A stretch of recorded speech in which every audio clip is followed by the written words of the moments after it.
Alright, what's good, guys? Today, the topic of interest is how to change any bad pattern of behavior. So, how to destroy any addiction or how to change any bad habits that you have. Now, I'm going to share with you guys 6 steps, and it's important that you follow these 6 steps because if you follow the 6 steps, you will get results. Now, if you follow the steps and you don't quite get the results, it's important that you review this and listen carefully to what I say because you really must follow these steps. Okay? So, let's get into it. So the first thing that I want you guys to understand is if you're struggling with a pattern of behavior or you're struggling with doing something over and over again, there can be a tendency for you to beat yourself down. So you can think, oh, I'm stupid, or there's something wrong with me, I'm broken. You can tell yourself these kind of stories. And what I want you to guys to get is that there's nothing wrong with you. If you're like involved in a pattern of behavior that you don't like, there's nothing wrong with you. You're not broken. The reality is that you're functioning the way that you should be, which is crazy. You're functioning exactly the way you should be. The problem is that you've wired yourself in a way to display behavior that you don't like. Because the behavior that you're displaying right now is just trying to meet a problem. It's trying to meet a need. That's all it is. And human beings are driven by 2 things. So we're driven by our desire to avoid pain and our desire to gain pleasure. Okay? So this sounds very primal. But fundamentally, this is where it is. At the base, you do things either to gain pleasure or to avoid pain. That's what drives your behavior, okay? But the thing about human beings is that it's not necessarily what actually drives us, brings us pleasure, what actually brings us pain, but it's what we've made up in our heads will bring us pleasure and what will bring us pain. So let me give you an example. Think about people who are gym goers, okay? If you're not a gym goer or you're new to them or you don't like the gym, more than likely the reason you don't go to the gym is because you associate massive pain to the gym. You're like, oh, I don't want to go to the gym. It's a lot of hard work. I feel uncomfortable. It takes ages to go there, and then I tear up my muscles and they hurt. Why on earth would I want to do that? More than likely, that's the perception you have of the gym, and then that perception or those beliefs that you have about the gym, for you, equal pain. So you think, I ain't going to the gym. I don't want to go. But then I've got friends who are bodybuilders. And for them, it's the complete opposite. For them, they associate massive pleasure to the gym. They go to the gym and they enjoy it. Some of them, when they describe the workouts to me, they're like, oh, I enjoyed it, man. I was tearing up my muscles. Yeah, I was getting a real pump. I was doing squats till I couldn't move anymore, till I couldn't walk. Right? They associate massive pleasure to the tearing apart of their muscles. Okay? For most people, they're like, I don't want that. But to them, it's amazing. It's because they've associated massive pleasure to it. So it's what we associate pleasure and pain to, our beliefs about it, that direct our behavior. So if you're displaying a behavior that you don't like, or you're doing something over and over again that you don't like, the reason you're doing it is because you get pleasure from it. You, in your mind, maybe subconsciously, you associate pleasure to it. That's why you do it. But it's not until you neurologically associate pain to it that you'll change. Okay? So that's the first fundamental thing to understand. Okay, so now let me get into the 6 steps of how to change. That was a good intro. Cool, so the first step to change is this. You must know specifically what you want. So this is basic, but write down what you want. What specifically do you want? What do you want to change? So if it's smoking that you want to change, write down, I want to stop smoking. Okay, what do you want? And also write down what you want your life to be like without it. So describe your life, what your life would be like without that specific behavior that you're doing. So this is simple. Write down what you want and describe your life in a way that it will be if you stopped this behavior that you want to do. First step, get clear on what you want. A lot of people aren't clear on what they want, which is why they can't direct the actions. So get clear. First step. Second step is this. Get massive leverage on yourself. So like I said before, we move or do things that we associate massive pleasure to, and we avoid things that we associate massive pain to. Okay, so it's leverage that gets you to change. So you must fundamentally change what you associate pain to and change what you associate pleasure to. So let me give you a basic example. It's kind of like this. When you're in school and you've got exam season, if you were like anything like me, I used to be one of those last minute guys. Who study. So I associated massive pain to studying. I was like, I don't want to study. Bun that. Read that biology book. Not for me, right? But it's not until I got closer to the exam, that I was thinking, oh no, I gotta study. I don't want to fail. It changed. Now for me, the perception I held was failing the exam was more painful than actually studying. It wasn't until I hit that point. A lot of us are like that. It's not until you hit that point, that pain threshold, that you're able to change. That you're like, man, I need to do the study, and then you stay up all night and you do the studying, and then you go and do the exam. Okay. What happened was that is that I had leverage. I got to the point where I had leverage. I hit a pain threshold, and that's what you need to do. You need to create a pain threshold for yourself. Okay. So how do you create a pain threshold for yourself? Okay. The first thing you must do is you must ask yourself pain-inducing questions. So questions like this: if I don't change today, if I don't change, what will this cost me? Right? If I don't change, what will my life be like? What will it cost my family? What will it cost my friends? What will it cost my future? Ask yourself these really pain-inducing questions, and you'll get answers. And one thing as well is you can also ask yourself, how will it affect your family if you don't change these behaviors? Because for some people, changing for themselves isn't enough. Sometimes people must change for the people that they love. People often do more for others than they will do for themselves. So you must ask yourself these pain-inducing questions. Ask yourself these pain-inducing questions. These kind of questions will give you leverage. They'll create a lot of pain in you. You think, okay, man, I need to change. Because what's most important is this. A lot of people know they need to change. A lot of people know they need to change. But for them, change is not a must. Okay? Change is for another day, for some day in the future. It's not a must. It's not for right now. And that's what I want you guys to get to. You must get to the point where change is a must, and you must change right now. It's not until you get to that point that experience of pain that you will change. Okay, so ask yourself these pain-inducing questions. Okay, what will it cost me? What will it cost my family? I'll put these questions in the description so you can ask yourself this, or you can even create your own. This thing, leverage. Now the third thing you must do is interrupt the pattern. Now all behavior creates a pattern. It's a pattern in the mind. Okay, so take this literally, just for an example for your mind. Think of it this way: when you display a specific type of behavior, what happens is in your brain you have strands, you have neurons. We call them neurons or neural pathways. There's a strand. So to the behavior. So in your brain, you do something, it creates a strand. There's like a strand to that behavior. Like, oh, he's done this once before, I'll create a strand. Oh, he does it again, repeats it, another strand. He does it again, another strand. And before you know it, you get if you do something repetitively over and over and over again, you get a massive tree trunk of strands that lead to that behavior. And it comes a point now that where that behavior becomes automatic. That's how you build habits. It's strands in the brain. They just automatically do it. If you do something long enough, you just get loads of those strands.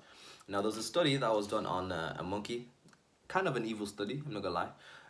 But what they did was they taped down its fingers. And what they did is with their thumb, they moved their thumb up and down. Literally just up and down. They move it up and down. And what they did notice was that there were strands developing in the brain for moving the thumb up and down.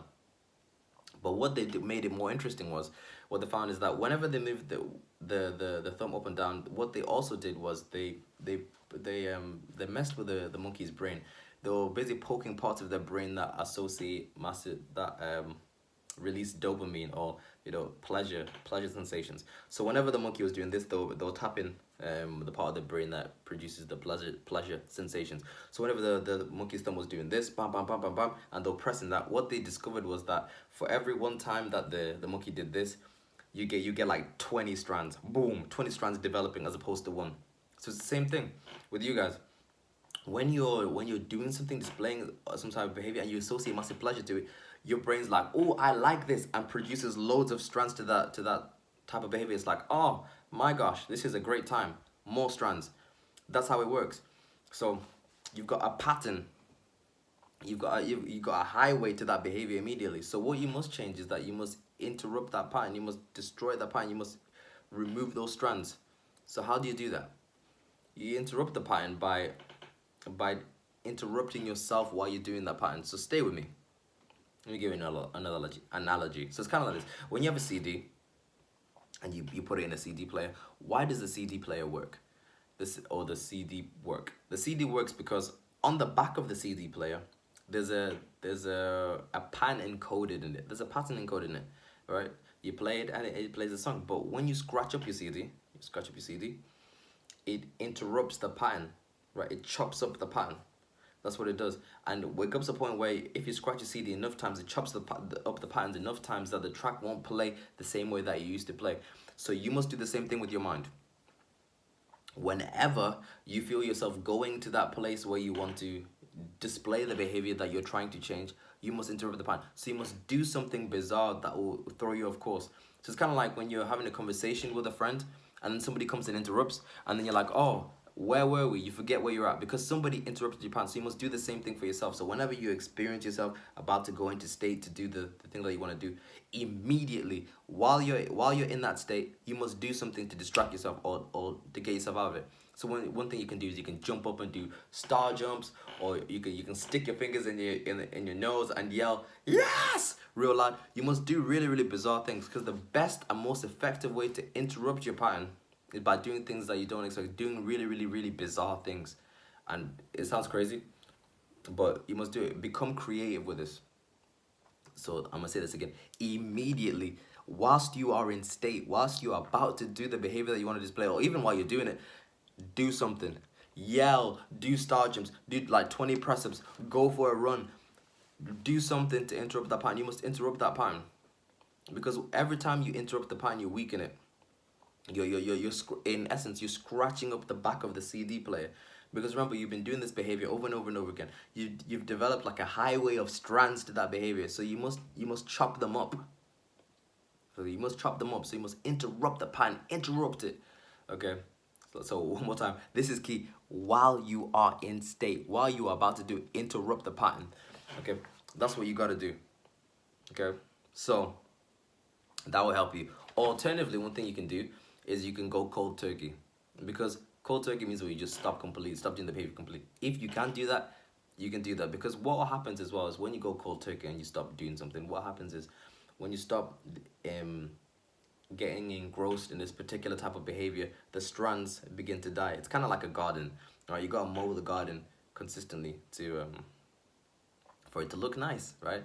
For it to be alive. But if you leave the garden alone, it overgrows and it becomes a desolate place, in essence. So it's the same thing. If you stay away from something long enough, the strands will begin to die.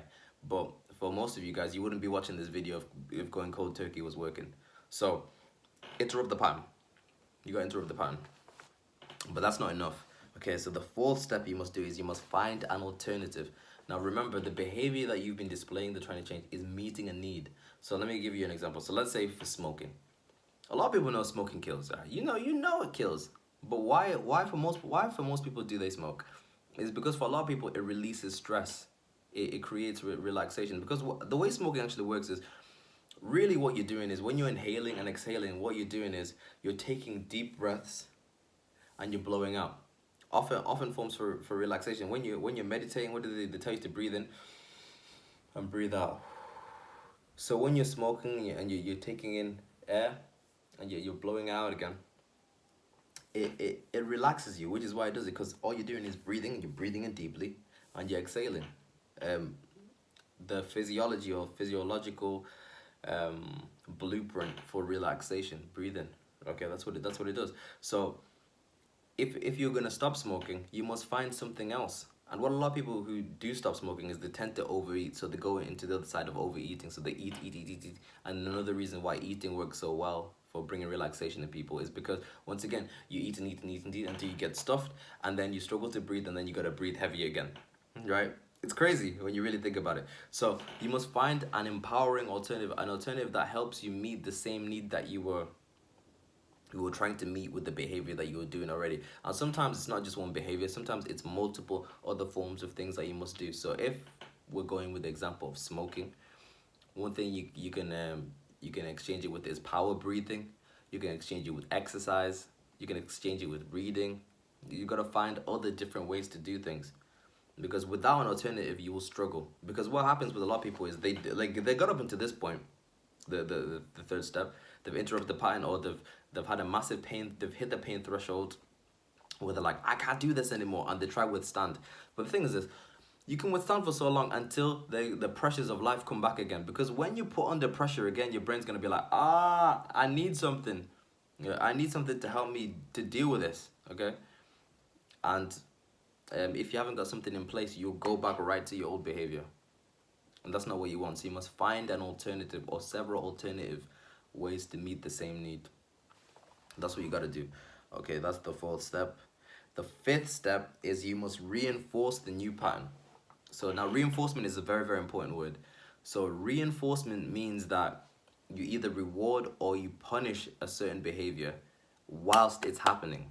Whilst it's happening. So it's different. So reinforcement is different from reward and punishment. So reward and punishment is like when somebody does something bad, and they go to jail. What happens is somebody's not really sentenced for like immediately when they did the crime. They're sentenced a long time away, a long time after the crime is done, which is why it's not always as effective. The person who commits the crime won't necessarily associate massive pain to the behavior, or not at the same level as they would if they were sentenced and punished immediately when they do things. The same thing with you guys. So when you're displaying the behaviors that you want to display, or you're winning, you must reinforce it. So you must reward yourself. You must acknowledge yourself when you win. Okay.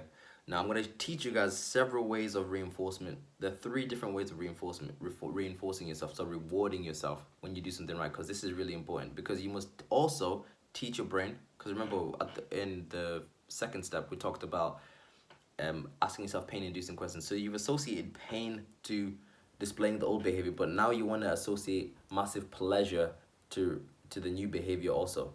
So pain to the old, pleasure to the new. That's effective. So what you also must do is reward yourself when you do it. So the different ways you can do it. So the 3 forms of reinforcement, like I said, the first form is fixed reinforcement. So that means that every particular moment in time that you do something right, you reward yourself. So like for every 5th time that you do something right, you reward yourself, or every time you do something, you reward yourself. So you gotta be really wise with this. Now what I would suggest is you can try like every 5th time that you win, you reward yourself. But initially at the start, reward yourself every time. But then there must come a point where you stop rewarding yourself every time you do something right, and you reward yourself every 5th time or every 10th time.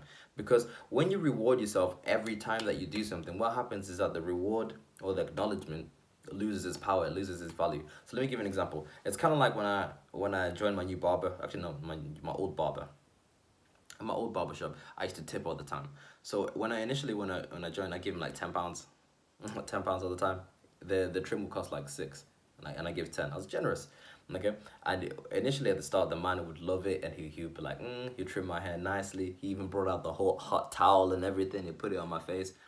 I had a good time. But the thing is, the more I came and the more I continued giving the £10, he got used to it. So he's like, oh yeah, Joshua, give me £10. And before you know it, the hot towel stopped coming out. Right? He stopped really going above and beyond. You do the job. Don't worry, you did a good job. But he stopped going above and beyond because he was so used to that fixed reinforcement. The extra £4 I was giving him became ineffective because I was giving it to him all the time. Okay, so it's the same thing with you guys. So you can't reward yourself every single time. So initially at the start, like when it's rough, reward yourself consistent. Like yes, good job. But then there must come a point where it's scheduled and fixed. So it's not every single time. Maybe it's every 5th time or every 10th time you acknowledge yourself. That's one thing you can do for yourself. Okay. Now another form of reinforcement is variable reinforcement. So this is very effective for yourself and with your intimate relationships as well. Variable reinforcement. So variable reinforcement is you do it at random times. So if you're running an organization, this would be really effective for you. So you reward yourself at random times. So maybe, I don't know, you could just pick random dates in your phone, and whenever you do something right, reward yourself. You're like, reward, give, because it keeps you in anticipation for the prize. You're always trying to do more. You're always trying to go out of your way to do better because you don't know when the prize is going to come. You're in anticipation of it. Same thing with an organization. If you have run a business or you have people who work for you, variable reinforcement is excellent. You just randomly reward someone at a random time with that when they don't expect it, and make sure it's a really good reward, because then everybody will be like, they're giving out rewards, and they'll work harder. So variable reinforcement, random times. So do that. The third one is jackpot. So if your jackpot means that you give yourself a really big prize all at once. And this is really effective if you're dealing with somebody who's demotivated, or if you're in a place where you're really demotivated and you're struggling and you've beaten yourself down. Reward yourself. You must treat yourself. Just treat yourself. Because they do this in dolphin training. So when they're training dolphins to get them to jump, if a dolphin's demotivated, what they actually do is they feed them lots of fish. So they just give it like 10 fish. It's like, oh, here you go, dolphin. Have 10 fish. Because that reward, that encouragement, that love is enough to motivate the dolphin to be willing to be trained again. So if you're at a point where you're like, I can't do anything, reward yourself. Just give yourself something, and that'll be all right. Okay, so those are the 3 types of reinforcement. So once again, you must reinforce yourself. So whenever you do something right, reinforce yourself. So use those 3 forms of reinforcement. So use them wisely. And so if you're struggling with how to use them, message me, and I'll be able to happily explain things more for you. But hopefully that's clear enough. Now the second thing, the last step, number 6, is condition the new pattern. So you must continuously do this over and over and over again. So how does an athlete get into amazing shape? They get into amazing shape because they do something over and over again. They're conditioned to do it. Okay, they do the runs, they do the sprints. It doesn't happen overnight. So you have to be consistent with this. And one thing you can also do is also, which can really speed up the process, is using visualization. Now visualization is amazing because when you visualize something, when you really see something vividly in your mind, it registers in your mind as an actual experience. Your mind can't tell the difference between what you imagine and what you experience. So imagination is a really underutilized tool. So it's kind of, if you doubt me, think about this. You know when you have a nightmare and you wake up shaking, panicking, and you're sweaty, right? Your body responds to that dream that you had as though it was real, as though it's vivid. Your heart's pounding and everything, because your imagination is that powerful. So what you can do is you can visualize yourself experiencing those triggers, or experiencing those things that that stress you out, or those things that cause you pain, and then see yourself doing the new behavior. See yourself saying no to the cigarette and doing something else. Seeing yourself saying no to overeating and doing something else. Seeing yourself saying no to pornography and doing something else, right? You gotta really reinforce this. You gotta condition this within you. So do it over and over and over and over again. And this works, these 6 steps work in almost anything. You can apply in every other area.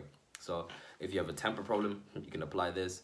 If you want to be more goal oriented, you can apply this. I can help you with it. So if you have any problems, you can hit me up for coaching. But those are the 6 steps. So you may want to listen to this video over and over and over again and really follow the steps. It's important that you follow the steps. So that's the video of the day, guys. I hope you've enjoyed it. Have a good day. Bye-bye.